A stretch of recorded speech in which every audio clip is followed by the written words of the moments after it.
चौथे टेस्ट मुकाबले के तीसरे दिन भारतीय गेंदबाजों की घातक गेंदबाजी के सामने ढेर हुई इंग्लैंड की टीम। भारतीय बल्लेबाजों ने भी किया कमाल। नमस्कार दोस्तों, स्वागत है आपका एक बार फिर हमारे चैनल में।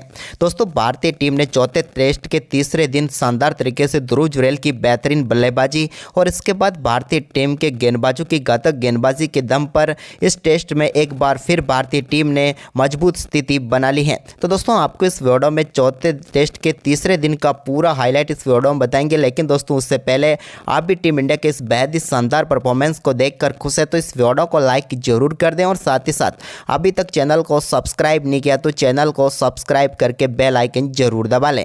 तो चलिए दोस्तों, जानते हैं हम इस चौथे टेस्ट मुकाबले के तीसरे दिन का पूरा हाईलाइट शुरुआत से ही। तो दोस्तों, आज चौथे टेस्ट मुकाबले के तीसरे दिन एक बार फिर टीम इंडिया की तरफ से कुलदीप यादव और ध्रुव जुरैल क्रीज पर उतरे। तो दोनों बल्लेबाजों ने एक बार फिर टीम इंडिया को संभल कर शुरुआत दिलाने की कोशिश की और ये कामयाब भी हुई। दोनों बल्लेबाजों ने पहले तो शानदार परफॉर्मेंस करते हुए बेहतरीन 50 रनों की पार्टनरशिप 140 गेंदों पर पूरी कर डाली। लेकिन इसके बाद यहाँ पर ध्रुव जुरैल के बल्ले से एक कमाल का चौका देखने को मिला, जहाँ पर उन्होंने शानदार तरीके से रॉबिन्सन की गेंद को चौके के लिए बाउंड्री लाइन के पार भेज दिया।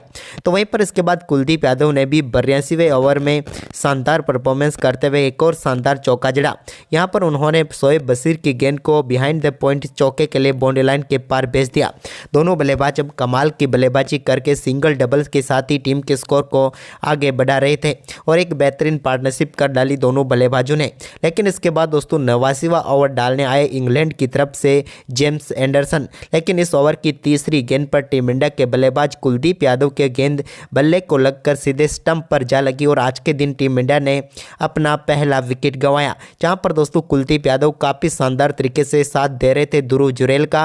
लेकिन इस मुकाबले में 131 गेंदों का सामना करने के बाद 28 रनों की महत्वपूर्ण पारी खेलकर पेविलियन लौटे। वहीं पर इसके बाद 90वें ओवर की पहली गेंद पर टॉम हार्टली के ध्रुव जुरैल ने सिंगल लिया और सिंगल के साथ ही कमाल की बल्लेबाजी करते हुए अपने टेस्ट कैरियर का पहला अर्धशतक जड़ दिया। अर्धशतक के लिए इन्होंने 96 गेंदों का सामना किया, लेकिन कमाल की बल्लेबाजी करते हुए कमाल का अर्धशतक पूरा कर लिया ध्रुव जुरैल ने। वहीं पर ध्रुव जुरैल का आगे भी शानदार परफॉर्मेंस जारी रहा। 94 ओवर की 5वीं गेंद जो कि टॉम हार्टली ने डाली, इस गेंद पर भी शानदार शॉट खेलते हुए गेंद को चौके के लिए बाउंड्री लाइन के पार भेजने में वो कामयाब हुए, क्योंकि यहाँ पर पूरा मौका था उनके पास बड़ा शॉट खेलने का, तो उन्होंने चौके में से तब्दील किया। इसके बाद 97वां ओवर डालने आए शोएब बशीर की पहली गेंद पर ध्रुव जुरैल ने लॉन्ग ऑन के ऊपर से कमाल का हिट शॉट खेला और गेंद को सीधे स्टैंड में डिपॉजिट कर दिया। तो वहीं पर इसकी अगली ही गेंद पर उनके बल्ले से एक और कमाल का शॉट देखने को मिला, लेकिन इस बार 2 बाउंस गेंद चौके के लिए बाउंड्री लाइन के पार चली गई। यानी कि 2 गेंदों पर 10 रन इस ओवर में बना दिए ध्रुव जुरैल ने। तो वहीं पर इसके बाद 99वें ओवर की तीसरी गेंद पर भी उनके बल्ले से एक और बड़ा शॉट देखने को मिला और इस बार गेंद को लॉन्ग ऑन के ऊपर से 6 रनों में स्टैंड में डिपॉजिट कर दिया शोएब बशीर की इस गेंद को। यानी कि ध्रुव अब अपने रंग में आ चुके थे। वहीं पर इसके बाद दोस्तों 101वें ओवर की पहली गेंद पर शानदार बल्लेबाजी करते हुए आकाशदीप ने भी ओवर मिड विकेट के ऊपर से एक कमाल का छक्का जड़ा शोएब बशीर की गेंद पर। लेकिन इसी ओवर की आखिरी गेंद पर शोएब बशीर ने आकाशदीप को LBW आउट करके पेविलियन भेजा और अपना पंजा खोल लिया। आकाशदीप अच्छा साथ जरूर दे रहे थे, लेकिन आखिरकार 29 गेंदों का सामना करने के बाद 9 रन बनाकर वो भी पेविलियन लौट गए। तो वहीं पर इसके बाद ध्रुव ने आक्रामक खेल जारी रखा और 102वें ओवर की तीसरी गेंद पर टॉम हार्टली की एक शॉर्ट गेंद पर कमाल का छक्का उनके बल्ले से देखने को मिला। इस बार भी डीप मिड विकेट के ऊपर से उन्होंने गेंद को 6 रनों के लिए बाउंड्री लाइन के पार भेजा। जबकि दोस्तों इसी ओवर की आखिरी गेंद पर भी मिड ऑन की तरफ उन्होंने एक और शानदार चौका जड़ा और वो अब पहुंच चुके थे 90 रनों पर। लेकिन इसके बाद दोस्तों भारतीय टीम को करारा झटका लगा 104वें ओवर की दूसरी गेंद पर, जब यहाँ पर टॉम हार्टली ने बोल्ड कर दिया ध्रुव जुरैल को, जिन्होंने कमाल की बल्लेबाजी करते हुए 149 गेंदों पर 90 रनों की पारी खेली, लेकिन वो अपने शतक से चूक गए। लेकिन टीम इंडिया भी 46 रन पीछे जरूर रह गई, लेकिन यहां तक लाने में ध्रुव का बड़ा योगदान रहा। इस सेशन में 88 रन बने और 3 विकेट गिरे, जिसके चलते ये सेशन टीम इंडिया के नाम रहा। वहीं पर दोस्तों इसके बाद आज के दिन के दूसरे सेशन में इंग्लैंड ने अपनी दूसरी पारी की शुरुआत की तो यहाँ पर दूसरे ओवर की दूसरी गेंद पर डकेट के बल्ले से एक कमाल का शॉट देखने को मिला और इस पर उन्होंने चौका जड़ा। तो वहीं पर इसके बाद एक और शानदार चौका यहाँ पर डकेट ने रिवर्स स्वीप के जरिए जड़ दिया। यहाँ पर उन्होंने अश्विन की गेंद को बाउंड्री लाइन के पार भेजा।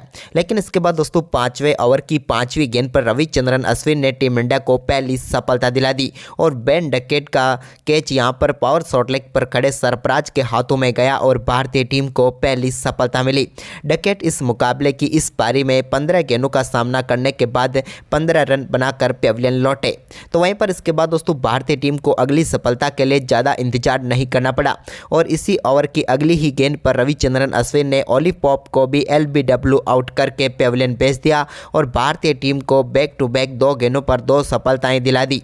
ओली पॉप खतरनाक खिलाड़ी साबित हो सकते थे लेकिन इस मुकाबले में वो खाता भी नहीं खोल पाए। हालांकि पहली पारी में भी वो खाता नहीं खोल पाए थे और इस पारी में तो वो गोल्डन डक पर ही आउट हो गए, यानी कि दोनों पारियों में 0 पर ही पेविलियन लौटे।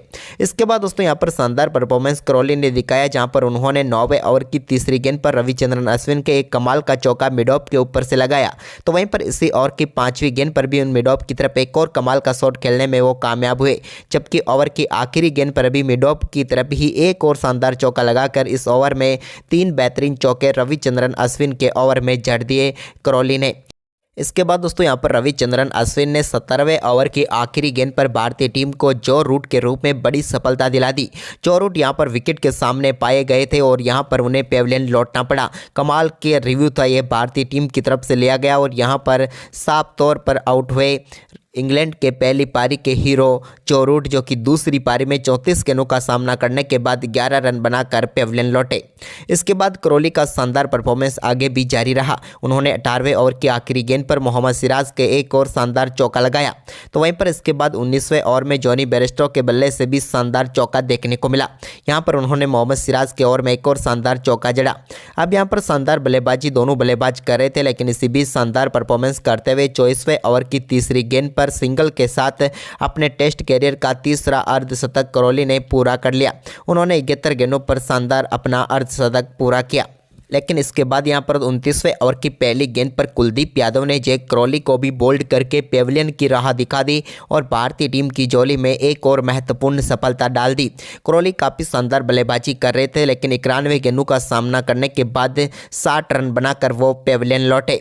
इसके बाद बेन स्टोक्स क्रीज पर उतरे तो वो संघर्ष करते हुए नजर आए लेकिन 33वें ओवर की तीसरी गेंद पर कुलदीप यादव ने उनको भी बोल्ड करके पेविलियन भेज दिया।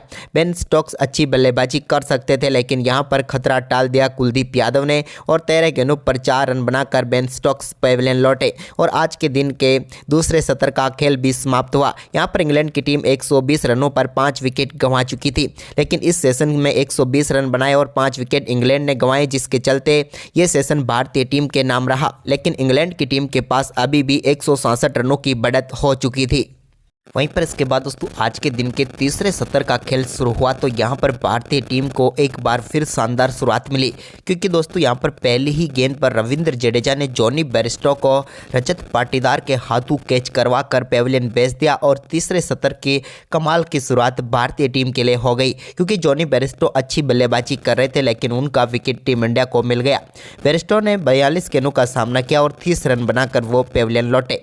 इसके बाद दोस्तों 38वें ओवर की तीसरी गेंद पर टॉम हार्टली के बल्ले से एक और कमाल का छक्का मिड विकेट के ऊपर से देखने को मिला। ये एक बेहतरीन शॉट था लेकिन इसके बाद यहां पर एक बार फिर टीम इंडिया ने वापसी की और 41वें ओवर की तीसरी गेंद पर कुलदीप यादव की गेंद पर बड़ा शॉट खेलना चाहते थे हार्टली, लेकिन यहां पर सरफराज खान ने एक कमाल का कैच पकड़ा और भारतीय टीम की झोली में एक और सफलता आ गई। टॉम हार्टली भी 25 गेंदों का सामना करने के बाद 7 रन बनाकर पेविलियन लौटे। इसके बाद कुलदीप यादव ने इसी ओवर की आखिरी गेंद पर ओली रॉबिन्सन को भी LBW आउट करके पेविलियन भेज दिया। हालांकि यहां पर ओली रॉबिन्सन ने रिव्यू लिया था लेकिन ये रिव्यू सक्सेसफुल नहीं हुआ और अंपायर्स कॉल के चलते वो आउट करार दिए गए। ओली रॉबिन्सन 3 गेंदों पर 0 पर ही पेविलियन लौटे। वहीं पर इसके बाद दोस्तों काफ़ी देर तक संघर्ष करते आए बेन स्टोक्स, लेकिन इसके बाद उनकी पारी को समाप्त किया रविचंद्रन अश्विन ने 54वें ओवर की दूसरी गेंद पर, जब कॉटिन बोल्ड करके उनको पेविलियन भेज दिया और भारतीय टीम की झोली में 9वीं सफलता डाल दी। हम बात करें बेन स्टोक्स की तो उन्होंने 76 गेंदों का सामना करने के बाद सिर्फ 17 रन बनाकर वो पेविलियन लौटे।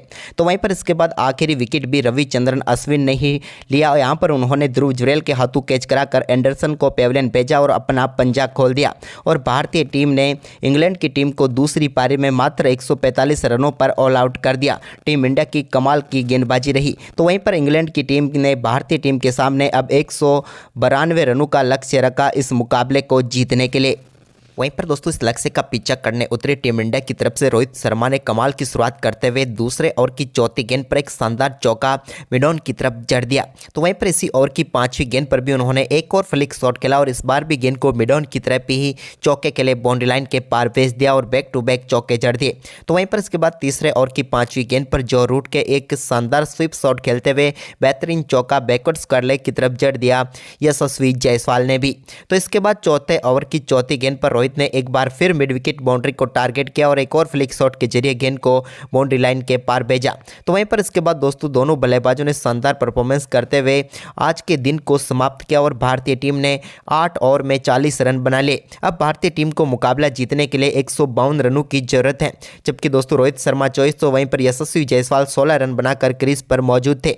आज के दिन के हम तीनों सेशन की बात करें तो तीनों सेशन भारतीय टीम के नाम गए। तो क्या लगता है आपको कल टीम इंडिया कितने विकेट से जीतेगी? आप हमें अपनी राय कमेंट में जरूर दें।